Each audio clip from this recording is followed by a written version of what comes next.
닥터 이우진 변호사입니다. 오늘 제가 마스크를 쓰고 왔습니다. 왜 마스크를 썼느냐 다 아시죠?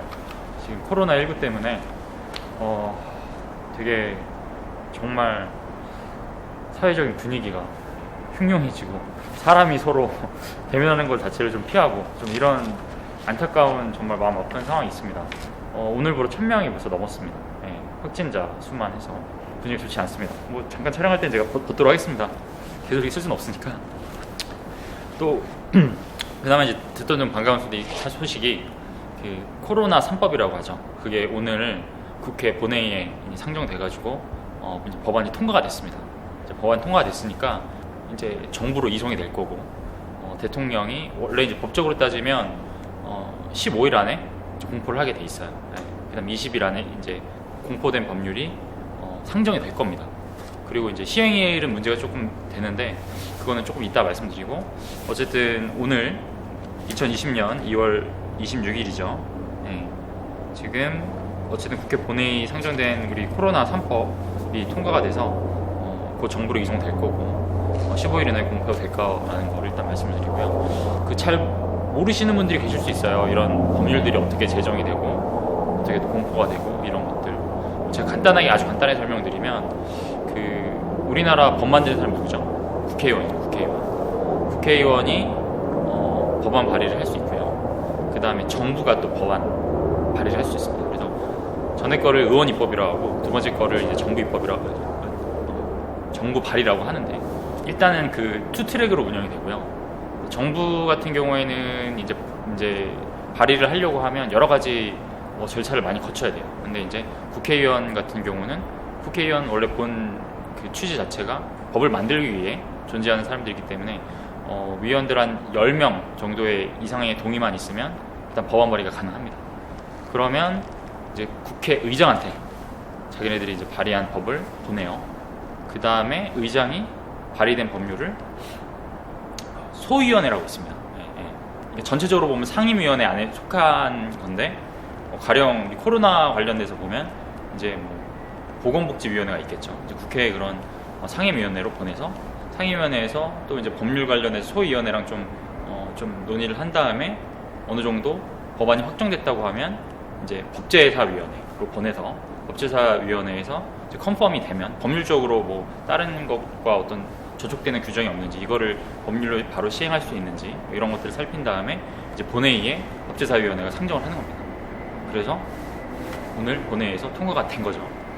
제가 조금 리서치를 해보니까 2월 20일 날 보건복지위원회 상임위원회의 전체회의에서 코로나 3법이 일단 통과가 됐고 그 다음에 오늘 26일 본회의에 상정됐는데 국회에서 이제 통과가 됐습니다. 국회에서 이제 법안 통과를 시키려면 국회의원 전체 제적위원회 과반수 이상이 참석해야 되고 그 다음에 참석한 위원회 과반수가 찬성을 하면 이제 본회의에서 법안이 통과가 되게 되는 거죠. 그렇습니다. 제가 내용을 좀 봤더니 이제 그 코로나 3법이라고 하는 게 첫 번째는 그 감염병 예방법이라는 게 있어요. 이건 약칭이고 정식 명칭은 감염병의 예방 및 관리에 관한 법률 이겁니다. 요거 하나랑 그 다음에 검역법, 그 다음 세 번째가 의료법입니다. 이렇게 세 가지 법률에서 이번 코로나 사태를 맞이하면서 이건 좀 법 개정을 해야 되겠다라는 생각으로 지금 긴급 입법 조치를 한 거예요. 내용을 잠깐 살펴보면 일단 감염병 예방법을 보면은 지금 가장 사람들이 많이 찾는 게 뭐죠? 마스크, 그죠? 그 다음에 소독제 이런 것들을 많이 찾죠. 여기 지금 개정안을 보면 1급 감염병 유행으로 의약품 등 물가가 급격히 상승하거나 공급이 부족하면 보건복지부 장관이 공표한 기간 동안 마스크나 손 소독제 같은 물품의 수출을 금지하는 내용을 담았습니다. 약간 좀 논란이 많은데 정부가 마스크 300만 장을 지금 중국에 우호적인 조치를 줬다. 이런 신문 기사가 많이 나오고 그 신문 기사 밑에 댓글을 보면 지금 우리도 마스크 부족해서 죽겠는데 왜 중국에 갖다 주냐, 왜 퍼주냐 이런 이야기도 하고 있죠. 어찌됐든 지금 국내 수요가 많은데 외국에 자꾸 수출을 하면 안 되겠죠. 그죠? 일단 자국민을 우선 해야 되니까 그런 거를 금지하는 내용이 담겼고, 그 다음에 이제 가장 중요한 거, 감염병 의심자가 입원 또는 치료를 거부할 때 아까 얘기했던 31번 환자 같은 경우 그런 사람들이 치료를 거부하거나 입원을 거부할 때는 1년 이하의 징역 또는 1,000만 원 이하의 벌금에 처하는 벌칙 조항을 신설했습니다. 이 벌칙 조항이랑 과태료랑 달라요. 이게 지금 과태료가 아니라 벌칙입니다.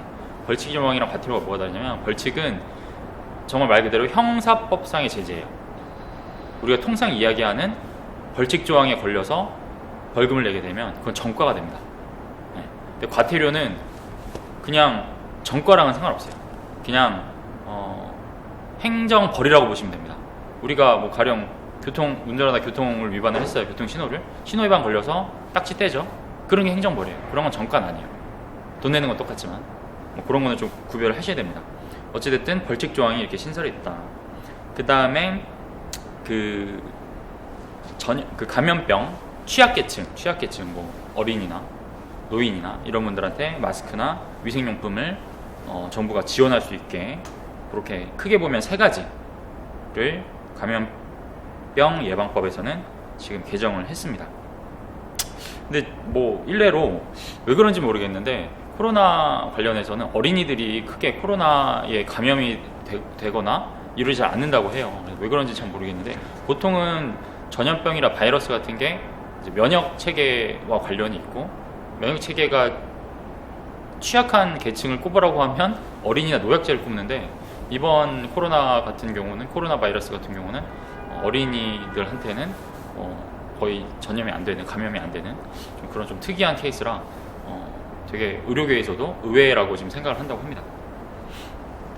그 다음에 이제 두 번째 코로나 3법 중에 두 번째 검역법에서는 어떤 내용을 개정을 했냐면 감염병이 유행하거나 유행할 우려가 있는 지역에서 온 외국인이나 그 지역을 경유한 외국인의 입국 금지를 복지부 장관이 법무부 장관한테 요청한 겁니다. 감염병 관련한 거는 보건복지부 소관이죠. 그 다음 출입국 금지와 관련된 업무는 법무부 소관입니다. 그러니까 그러한 감염의 루트를 차단하기 위해서 그것으로부터 왔거나 아니면 그곳을 거쳐 왔거나 했던 사람들을 보건복지부 장관이 법무부 장관한테 이야기를 해서 출입국을 금지시킬 수 있는. 그 다음에 마지막으로는 이제 의료법 개정안이 있습니다. 뭐 언론에서 많이 보셨겠지만 지금 간호사분들, 의사분들 또 확진자가 나오고 있죠. 지금 치료의 일선에 있는 그런 분들 엄청나게 수고를 하고 계시지만 어쨌든 그분들은 저희들보다 환자나 그다음 일반 사람들, 의심이 되는 사람들 많이 접촉하시는 분들이죠. 그렇기 때문에 이분들이 감염이 된다고 하면 정말 급속도로 더 바이러스가 퍼질 수 있기 때문에 그분들을 관리 감독할 수 있는 감염 감시 체계를 새롭게 마련하는 의료법 개정안도 본회의가 지금 통과가 됐습니다. 특히 아까 얘기했던 두 번째 검역법 같은 경우는 신문 기사에 따르면 1954년에 처음 제정이 됐는데 66년 만에 지금 제정됐다라고 하니까 어쨌든 지금 정부가 이 코로나 바이러스 사태를 어느 정도 심각성을 가지고 지금 국회와 같이 더불어서 어떻게든 좀 방안을 마련하기 위해서 노력하고 있는 것은 보이는 것 같기는 해요. 물론 그에 따른 비판도 있습니다. 만족하지 못하는 분들에 대한 비판도 있지만 제가 보기에는 그래도 정부나 국회 차원에서 열심히 노력은 하고 있는 것으로 보인다라고 생각이 되었습니다. 근데 이게 이제 법안이 시행 시기가 또 있거든요. 보통은 이제 공포된 날로부터 맨 밑에 법안 밑을 보면 시행일이라는 게 있어요. 근데 이제 그 시행일을 언제로 설정을 할 것이냐 그거에 대한 좀 논의가 필요한데 지금 제가 검색해 본 바로는 지금 말씀드렸던 모든 내용을 다 동일하게 시행하는 것 같지는 않고 보통은 뭐 2개월 아니면 6개월, 통상 6개월입니다. 법안 본회의 통과되고 공포한다, 대통령이 공포한 다음에 6개월 정도 있다가 시행을 하거든요. 근데 지금은 좀 총각을 다투는 상황이기 때문에 뭐 마스크 지급이나 그 다음에 아까 얘기했던 소독제, 마스크 수출 금지하는 거 이런 것들은 지금 보건복지부 장관이 요청을 해서 공포 즉시로 보건복지부장의 요청에 따라서 공포 6개월 또는 6월 4일로 되어 있는 시행 시기를 일부 조항은 법안 공포 후 즉시로 그 다음에 관련 벌칙 등에 대한 조항은 공포 1개월로 시행 시기를 조정을 지금 했다고 합니다. 어찌됐든 법안이 시행이 돼야지 그 효과가 있는 거거든요. 그러니까 만약에 벌칙 조항도 1개월 있다가 지금 시행이 된다고 하니까 만약에 이렇게 치료를 거부한다거나 입원을 거부한다라고 하면 약간의 좀 공백은 있죠. 하지만 1개월 후부터는 그런 사람들도 처벌을 할 수 있다. 이 정도로 정리 요약을 하면 될 것 같습니다. 개인적인 이야기를 하면 정말 좀 사회의 공포감이 좀 많이 이게 확산되어 있는 건 맞는 것 같아요. 그리고 그 확진자가 1000명 이상 넘어가게 되면 그분들의 경로를 다 체크하는 것도 솔직히 물리적으로 불가능하고, 확산 속도보다 그 조사하는 속도가 분명히 따라가지 못할 거고, 다 조사해서 어디 다니는지 밝혀봤자 그곳을 다 안 다닐 수도 없거든요. 네. 그러니까 코로나 사태는 좀 장기화될 가능성이 있다라는 생각을 저 개인적으로 해보고요. 이제 3월이 다 돼가는데 적어도 한 5월, 6월까지는 가지 않을까 싶은 생각이 듭니다. 그러니까 건강관리 참 유의하시고 잘 하시고, 손 잘 씻으시고 마스크 꼭 착용하시고 그렇게 잘 지내셨으면 좋겠습니다. 제가 근데 걱정되는 건 코로나 자체만으로는 젊은 사람들, 좀 그래도 면역력이 있고 건강한 사람들은 그렇게 치명적이진 않을 수 있는데 그 노약자들 특히 이렇게 조심해야 될 것 같고, 제가 생각하는 또 다른 걱정은 경제적인 여파가 굉장히 클 것 같아요. 네. 중소기업들이 굉장히 힘들어지고 자영업자분들 되게 힘들어지지 않을까 생각을 합니다.